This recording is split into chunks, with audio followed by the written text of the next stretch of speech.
What's up sa inyo mga kapito? Kumusta na po kayo?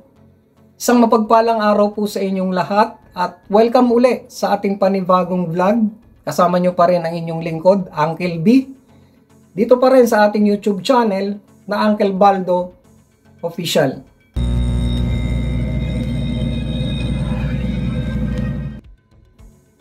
Mga kapito, tuloy-tuloy pa rin ang ating pag-aaral patungkol sa tinatawag na FIBA Protocol. So nasa part 4 na po tayo ngayon. Noong mga nakaraang topic natin, pinag-aralan natin ang FIBA Protocol ng transition, ang FIBA Protocol ng tinatawag na time control, mga protocol ng tinatawag na mga violations. At ngayong part 4 natin ay pag-aaralan natin at i-discuss sa ating mga kapito, sa ating mga solid supporter dyan, mga subscribers, at mga viewers, ang tinatawag na FIBA Protocol ng throw-in, ng free throw, at ng FIBA Protocol ng paghatol ng tinatawag na blocking foul o charging foul. Okay? So, yun ang ating pag-aaralan sa video na to. Pero bago tayo magsimula mga kapito, sa lahat ng mga bagong viewers natin na ngayon pa lang napunta rito sa ating YouTube channel, so pahapyawan natin ang tinatawag na FIBA Protocol para sa kanilang kaalaman, para sa kaalaman ng lahat. Mga kapito, ang pinag-aaralan natin dito ay ang tinatawag na tamang galaw, okay, ng mga referee sa loob ng basketball court para makapagdesisyon ng tama, tinatawag na quality judgment. So sa pamamagitan ng paggamit ng proper mechanics at paggamit ng tinatawag na proper hand signals at verbal communication, yung tinatawag na self-talk o yung pagsasalita ng mga referee sa loob ng basketball court. Yun ang tinatawag na protocol. So dapat nating malaman ng mga referees yan na hindi lang pala dapat mag-aral tayo ng mga rules and regulations, kung ano nakapaloob sa aklat ng OBR at saka ng OBRI. Kundi kailangan natin pala mag-aral ang tinatawag ng protocol, yung FIBA protocol na yan, para makapag-implement tayo ng tama ng rules and regulations. Kapag hindi natin alam mga kapito, ang protocol ni FIBA patungkol sa tamang galaw, tamang aksyon ng mga referee sa loob ng basketball court, sasabihin ko sa inyo mga kapito, hindi nyo mai-implement ng tama ang rules and regulations ng basketball. So yun ang malinaw na isinasaad dyan. Okay? So sa kaalaman ng lahat, yun po ang tinatawag na FIBA protocol. Kaya dapat mayroon tayong kaalaman patungkol sa mga protocol na yan. So katulad nga ng sinabi ko, uulitin ko mga kapito, ito ang tinatawag na pagsasama-sama at pag-aaral, okay, paggawa ng tamang aksyon sa tinatawag na proper mechanics, proper hand signals, at ang verbal communication, yung tinatawag na self-talk. So maliwanag yun mga kapito, no? So, ngayon mga kapito, ano nga ba ang tinatawag na proper o tinatawag na FIBA protocol patungkol sa throw-in? Okay? Alam natin na ang throw-in, may dalawang klase ng throw-in, Ang throw-in na ang bola ay nagsisimula sa kamay ng referee o hawak pa ang bola ng referee at ibibigay doon sa inbound player. Okay? O yung tinatawag na thrower in player. Okay?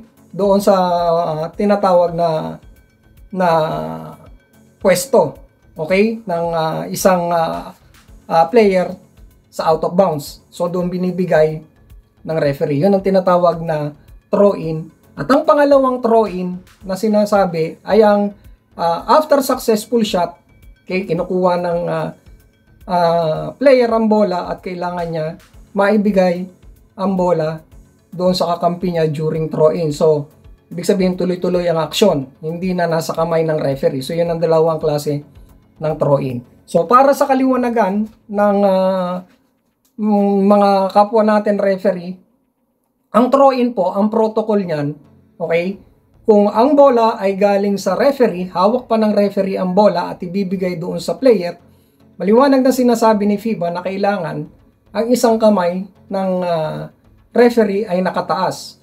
Okay? Na nagsasabi na ang oras ay hindi gumagana. Okay? Kasi ang kahulugan ng tinatawag na pagtaas ng referee ng kamay na nakabukas ay stop the clock. So, hindi pa gumagana ang oras. Yan ang protocol natin kasama sa hand signal. Ngayon, during throw-in, nagbibilang tayo. Okay? So, ang pagbibilang ng referee during throw-in, kailangan nakalibel, okay, ang kanyang kamay ng ganito. So, nagbibilang tayo ng 1, 2, 3, 4, hanggang 5 seconds. Okay? So, ibig sabihin, ginagamit natin sa protocol ang hand signal na yan, kasi part ng mechanics yan kapag nagto-throw-in tayo, at kailangan natin ipakita ang proper hand signals natin during throw-in. Okay? So, kailangan nagsasalita tayo, sabi ni FIBA, pag nagpapathrow-in tayo ng player.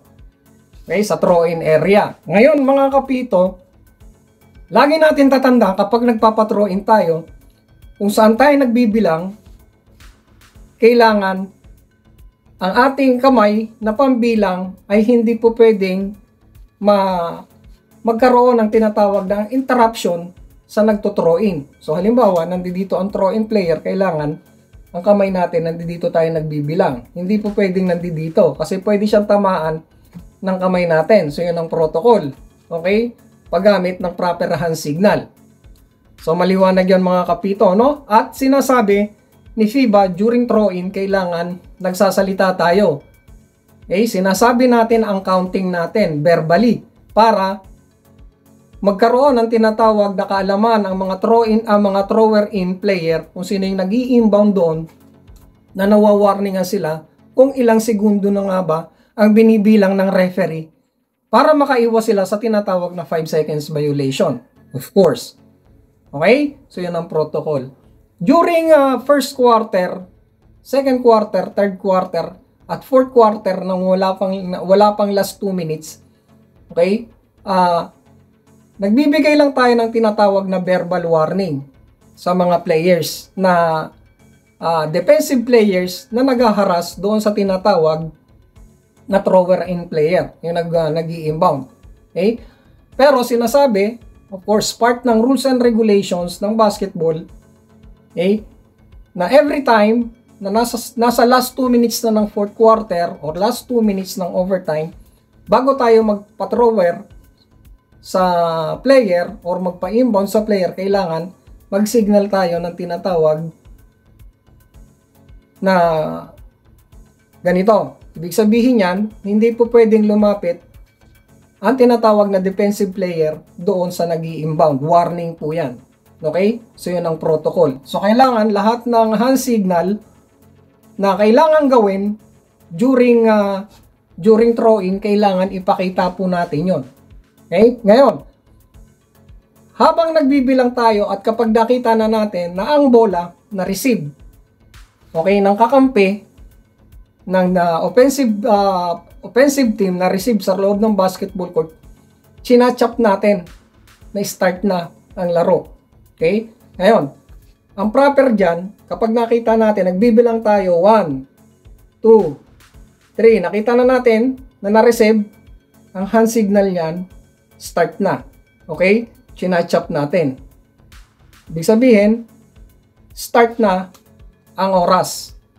So, maliwanag yun. Ganon ang protocol na sinasabi ni FIBA during throw-in. At, hindi natin po pwedeng kalimutan yon. Okay? Hindi natin pwedeng kalimutan ang ganong mga hand signals during throw-in. Okay? Ngayon naman, kapag ang bola naman ay tuloy-tuloy, ibig sabihin, after successful shot, at nasa kamay ng player para mag-inbound, para mag-throw-in, nagbibilang lang tayo, okay? Nagbibilang lang tayo ng tinatawag na 5 seconds. Nagbibilang lang tayo. 1, 2, ganun lang ang ginagawa natin. Without, hindi na natin kailangan na itaas ang ating kamay para sa tinatawag na stop the clock kasi hindi na yon applicable. sabi sa protocol. Okay? Ito na lang ang ginagamit natin. Okay? Lalo na sa mga sitwasyon na alam naman natin ang oras ay tuloy-tuloy o tinatawag na running time. Kasi may mga ganong senaryo, may mga ganong sitwasyon na after successful shot, ang oras ay tuloy-tuloy at hindi hinihinto.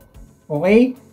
So yan mga kapito, ang rules o tinatawag na protocol ng throw-in. Ngayon pag-usapan naman natin ang protocol ng tinatawag na free throw. Okay? During free throw, alam naman natin na ang referee sa ilalim, siya ang nag-a-administer ng tinatawag na pag-free throw at pagbibigay ng bola doon sa tinatawag na shooter, free throw shooter. Siya nagbibigay, yung nasa ilalim. At yung isang referee na nag-a-administer doon sa gilid, okay, yung center official, kasi yung isa lead official yung nag-a-administer. Sa kabila ay ang center official. So may ginagawa siya ron sa mga hand signals para sa tinatawag na pag-free throw. Okay? So simulan natin sa ilalim, yung referee na sa ilalim o tinatawag na lead official. Ano nga ba ang protocol na kailangan gawin niya? So una, kapag hawak niya ang bola at ibibigay niya na, okay? Ibibigay niya na doon sa player na mag-free throw, kailangan isenyas niya sa player na 2 shots. Okay? So ganito. Hawak niya ang bola, 2 shots bago niya ibigay ang bola. Okay? So yun ang protocol. Sa final shot or sa huling pagbubuslo ng free throw, okay? Hawak ng referee, ng lead official ang bola sa ilalim at kailangan mag-hand signal siya ng isa, 1 free throw. Okay? Bago ibigay ng bola. So yun ang protocol ng nasa ilalim na referee paggamit ng tinatawag na hand signal at nagsasalita. Meron tinatawag na verbal communication during free throw ang referee na nasa ilalim.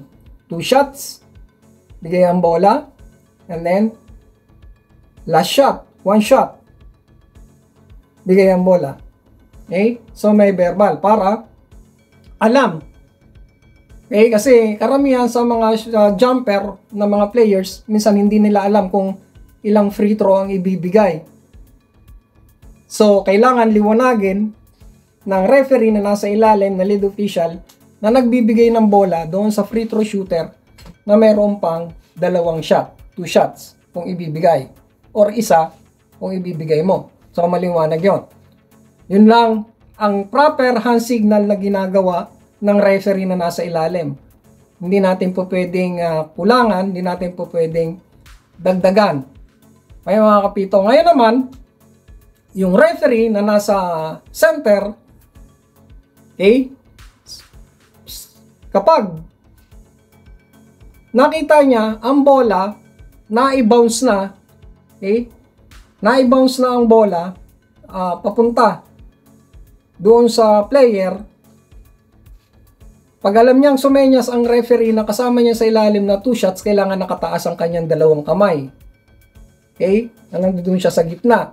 Ang ibig sabihin niyan, 2 free throws ang binibigay para doon sa free throw shooter. Ngayon, pag nakita niyang ibinounce na ang bola ng kasama niyang referee na sa ilalim na nagbibigay ng free throw, kailangan niyang ibaba na ang kanyang kamay. Okay? Pag nakita niya ang bola ay binigay na, nag-bounce na at hawak na ng free throw shooter ang bola. Yun ang pagkakataon na ibababa niya na ang kamay. Ngayon mga kapito, sakaling pumasok ang tira ng first free throw, hindi na natin kailangan sumignal sa table official na counted ang 1 shot. Wala pong ganon. Okay? Basta nakatayo lang tayo ron. It's either pumasok yan o hindi. Hindi po tayo pwedeng sumenyas kung pumasok na counted. Basta tayo tinitingnan lang natin ang free throw shooter kung anong violation or makakagawa siya ng violation during free throw. Okay? Yun ang protocol. Ngayon naman mga kapito, during last free throw, ang referee ay sumisenyas ng 1 shot. Okay? Ang isang kamay niya for 1 shot. Nung nakita niyang ibinounce na ang bola, tumama na sa floor at ma-receive na ng player para sa last shot, ibinababa niya ang kanyang kamay. Gaya ng sinabi natin, pag pumasok yun, wala na. Hindi na natin kailangan mag-signal ng one shot. Wala na po yun. Sabi ni FIBA, part ng protocol natin. Wala na tayong extra movement o extra na galaw na gagawin. So, maliwanag yun, mga kapito, no? Pagdating sa tinatawag na protocol ng free throw. Okay? So, nagkakaintindihan tayo ron. Kailangan gawin natin yon. Ngayon naman, pag-usapan natin ang huling protocol ngayong sa vlog natin. Ang tinatawag na pag-judge ng blocking foul or charging foul sa isang mabilis na pacing ng laro. So, commonly, nangyayari talaga to sa laro, yung mabilis ang galawan ng laro na halos hindi na natin ma-identify kung blocking ba or charging ba ang nangyari dahil sa sobrang bilis. Okay? Sinasabi ni FIBA sa protocol, okay, sa protocol na kailangan sundin ng mga referee, kung ikaw ang nandoon sa tinatawag na area of responsibility mo at doon nangyari ang tinatawag na aksyon ng pagde-decide ng blocking foul or charging foul. Sinasabi ni FIBA sa 50-50 decision, okay, na hindi natin makita, hindi natin talaga ma-sure kung charging ba ang ginawa ng offensive player. Okay, hindi natin ma-sure. Or kung blocking ba ang ginawa ng defensive player.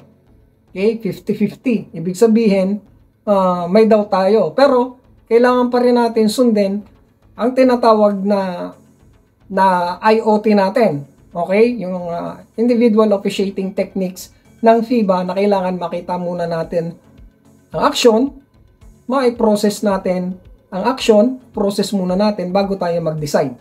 Kaya kailangan pa rin natin makita. Pero sa mga sitwasyon na ganyan, na hindi natin malaman kung blocking ba or charging foul ba, sinasabi ni FIBA sa protocol ng judgment na yan ay laging blocking foul ang itatawag natin. So, hindi naman madalas mangyayari yan sa laro, But, nangyayari sa isang mabilis na pacing ng laro. At hindi tayo makapag-decide kung blocking ba or charging ba ang itatawag natin para sa isang referee na nandoon sa tinatawag na area of responsibility niya. At siya kailangan ang mag-judge patungkol sa action na yon. So, sinasabi ni FIBA, mga kapito, na kapag ulitin ko, na-encounter natin ang ganyang senaryo, kailangan ang itawag natin ay blocking foul. Okay? Bakit? Kasi sa 50-50, we always officiating the defense. Okay? So yan, mga kapito. Yun naman ang sinasabi talaga sa protocol ng mga senaryo na yan. Okay? So sana nakatulong, mga kapito, ang ating lecture ngayon, ang ating topic na to patungkol sa tinatawag na FIBA protocol. Okay? Na kailangan nating sundin. Okay, mga kapito? So yun ang ating topic ngayon. At syempre, bago tayo magtapos, gusto ko munang i-shoutout ang Taguig Basketball Referees Strong Group. Okay? Sa pamumuno yan ni Mr. Bernard Mortel. So, thank you sa ito yung ginamit ko nung nakaraan na vlog. Ito yung uniform. Yan, ginagamit ko to noon sa Pilipinas. Ito, yan. Yang Taguig Basketball Referee Strong Group. At karoon ako sa kanila noon ng mga pag-referee as a guest. So, shoutout sa inyo, lahat ng mga members ng Taguig Basketball Referees Strong Group. Okay? At syempre, gusto ko rin i-shoutout sa video na to si Sir Boy Navarrete, dyan sa may Australia. Shoutout po sa iyo, Sir Boy.